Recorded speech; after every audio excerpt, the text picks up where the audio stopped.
அகிலம் நியூஸ் நேயர்களுக்கு வணக்கம். இன்றைய மதிய நேர பிரதான செய்திகள். முதலில் தலைப்புச் செய்திகள். புதிதாக 5 நாடாளுமன்ற உறுப்பினர்கள் பதவி பிரமாணம் செய்வதற்காக காத்திருப்பு. ஏப்ரலில் உள்ளூராட்சி தேர்தல் அனுர அரசு தீர்மானம். பொருட்களுக்கான தட்டுப்பாடு விலை குறைக்க அரசாங்கம் திட்டம். இலங்கையில் மனைவி மகள் கண்முன்னே சுட்டுக் கொல்லப்பட்ட இளம் தந்தை. மின்கட்டண திருத்தம் தொடர்பில் வெளியான தகவல். வடமாகாண மக்களுக்கு வளிமண்டலவியல் திணைக்களத்தின் முக்கிய அறிவிப்பு. 4 மாவட்டங்களுக்கு மண் சரிவு அபாய முன்னெச்சரிக்கை. வெளிப்பனை உணவகம் ஒன்றில் மோதல், 3 படுகாயம். தமிழர் பகுதியில் வெள்ளை வேனில் வந்தவர்களால் குடும்பஸ்தர் மீது தாக்குதல். தொடர்பான விரிவான செய்திகள். புதிதாக நாடாளுமன்ற உறுப்பினர்களாக பதவி பிரமாணம் செய்வதற்காக 5 பேர் காத்திருப்பில் உள்ளனர். எதிர்க்கட்சியை பிரதிநிதித்துவப்படுத்தும் புதிய ஜனநாயக முன்னணி மற்றும் ஐக்கிய மக்கள் சக்தியின் தேசிய பட்டியல் நாடாளுமன்ற உறுப்பினர்களே இவ்வாறு பதவி பிரமாணம் செய்வதற்காக காத்திருப்பில் உள்ளனர். புதிய ஜனநாயக முன்னணியின் தேசிய பட்டியல் உறுப்பினராக தெரிவு செய்யப்பட்டுள்ள ஸ்பைசர் முஸ்தபா, ஐக்கிய மக்கள் சக்தியின் சுஜீவ சேனசிங்க, மனோ கணேசன், முகமட் இஸ்மாயில், முத்து மொஹமட், நிசாம் காரியப்பர் ஆகியோரை இவ்வாறு பதவி பிரமாணம் செய்து கொள்ள உள்ளனர். எதிர்வரும் 17ஆம் தேதி நாடாளுமன்ற அமர்வின் போது இவர்கள் பதவி பிரமாணம் செய்து கொள்ள உள்ளதாக தெரிவிக்கப்படுகின்றது. அடுத்த வருடம் ஏப்ரல் மாதம் உள்ளூராட்சி சபை தேர்தலையும் செப்டம்பர் மாதம் மாகாண சபை தேர்தலையும் நடத்த ஜனாதிபதி அனுரகுமார திசாநாயக்க தலைமையிலான அரசு திட்டமிட்டுள்ளதாக கொழும்பு ஊடகம் ஒன்று செய்தி வெளியிட்டுள்ளது. இது தொடர்பாக அந்த ஊடகம் வெளியிட்டுள்ள செய்தியில் மேலும் தெரிவிக்கப்பட்டுள்ளதாவது: அடுத்த வருடம் நடத்த உத்தேசிக்கப்பட்டுள்ள உள்ளூராட்சி சபை தேர்தல் மற்றும் மாகாண சபை தேர்தலுக்கான திகதிகளை அரசு தீர்மானித்துள்ளது என்று நம்பகரமான வட்டாரங்கள் தெரிவிக்கின்றன. இதன்படி ஒத்திவைக்கப்பட்ட உள்ளூராட்சி சபை தேர்தலின் வேட்பு மனுக்களை ரத்து செய்து புதிய வேட்பு மனுக்களை கோரும் வகையில் உள்ளூராட்சி சபை தேர்தலை ஏப்ரல் மாத தொடக்கத்தில் நடத்த திட்டமிடப்பட்டுள்ளது. அத்தோடு 7 ஆண்டுகளுக்கு மேலாக தாமதமாகி வரும் மாகாண சபை தேர்தலை அடுத்த வருடம் செப்டம்பர் மாதம் நடத்தவும் அரசு திட்டமிட்டுள்ளது.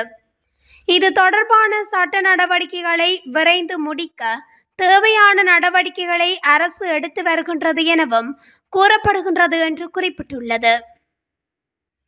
நாட்டில் பொருட்கள் தட்டுப்பாடு ஏற்படுவதற்கு பல்வேறு நிறுவனங்கள் மற்றும் நபர்களின் தலையீடுதான் காரணம் என வர்த்தக அமைச்சர் வசந்த சமரசிங்க தெரிவித்துள்ளார். ஊடகவியலாளர் சந்திப்பொன்றின் போதே அவர் மேற்கண்டவாறு குறிப்பிட்டுள்ளார். நாட்டில் பண்டிகை காலத்தில் பொருட்களின் விலை உயர்வடைவது வழமையானது எனவும் அதனை குறைப்பதற்கு எதிர்காலத்தில் நடவடிக்கை எடுக்கப்படும் எனவும் அவர் குறிப்பிட்டுள்ளார். நாட்டில் பொருட்கள் தட்டுப்பாடாவதற்கு பல்வேறு நிறுவனங்களும் நபர்களும் தலையீடு செய்வதுதான் காரணம். பேச்சுவார்த்தை மூலம் இந்த பிரச்சினைகளை தீர்ப்பதற்கு முயற்சிக்கின்றோம்.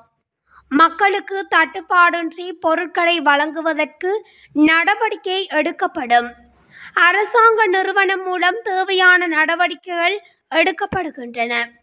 குறிப்பாக சதோச நிறுவனம் மூலம் அத்தியாவசிய பொருட்களின் விலையை 25% குறைக்க நடவடிக்கை எடுக்கப்படும் என குறிப்பிட்டுள்ளார்.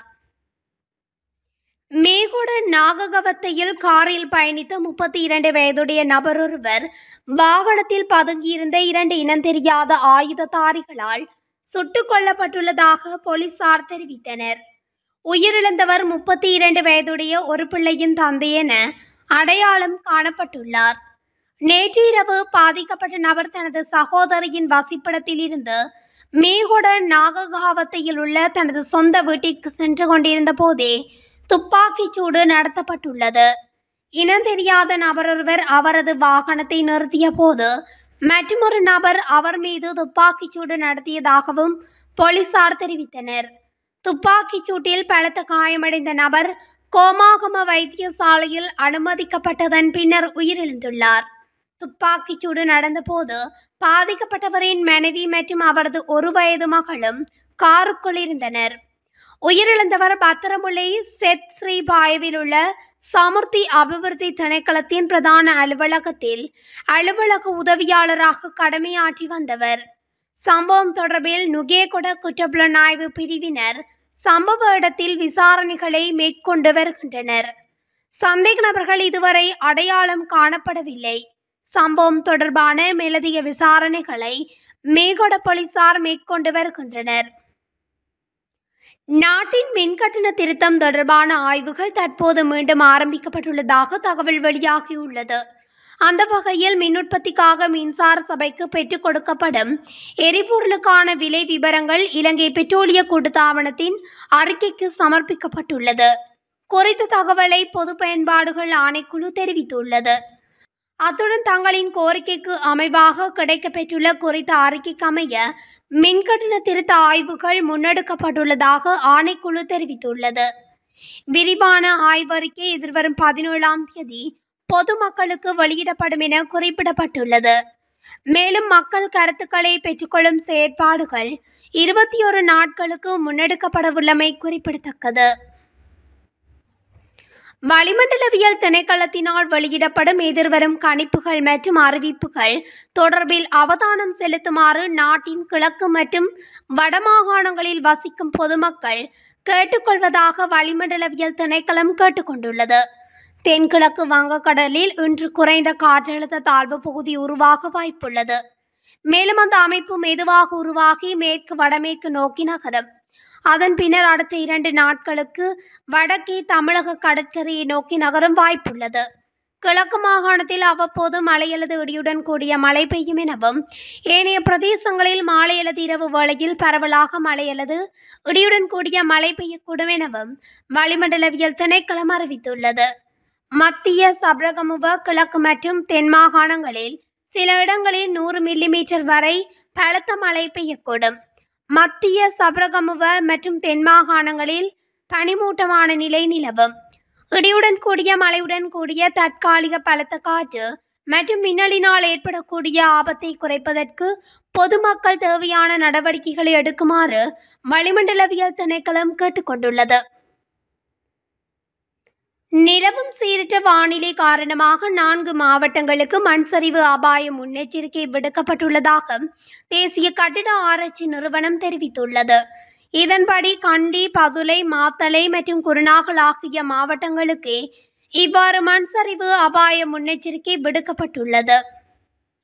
களுத்துறை தர்கா நகர் அருகே வெளிப்பனை பிரதேசத்தில் உள்ள உணவகம் ஒன்றில் ஏற்பட்ட மோதலில் 3 படுகாயமடைந்துள்ளனர். குறித்த பகுதியில் உள்ள உணவகம் ஒன்றில் இந்த சம்பவம் நேற்று மாலை இடம்பெற்றுள்ளது. இந்த உணவகத்தில் உணவருந்துவதற்காகவே சென்ற 3 உணவின் தரம் குறித்து முறையிட்டதை அடுத்து உணவக ஊழியர்கள் மற்றும் வாடிக்கையாளர்களுக்கு இடையில் மோதல் ஏற்பட்டுள்ளது. இதன்போது உணவக ஊழியர்கள் கூறிய ஆயுதங்கள் கொண்டு வாடிக்கையாளர்களை தாக்கியதில் 3 படுகாயமடைந்த நிலையில் மருத்துவமனையில் அனுமதிக்கப்பட்டுள்ளனர். சம்பவத்தை அடுத்து வெளிப்பனை பிரதேசத்தில் ஏற்பட்ட பதற்ற நிலையை தணிக்கும் வகையில் அந்த பிரதேசத்தில் விசேட அதிரடிப்படையினர் பாதுகாப்பில் ஈடுபடுத்தப்பட்டிருந்தனர்.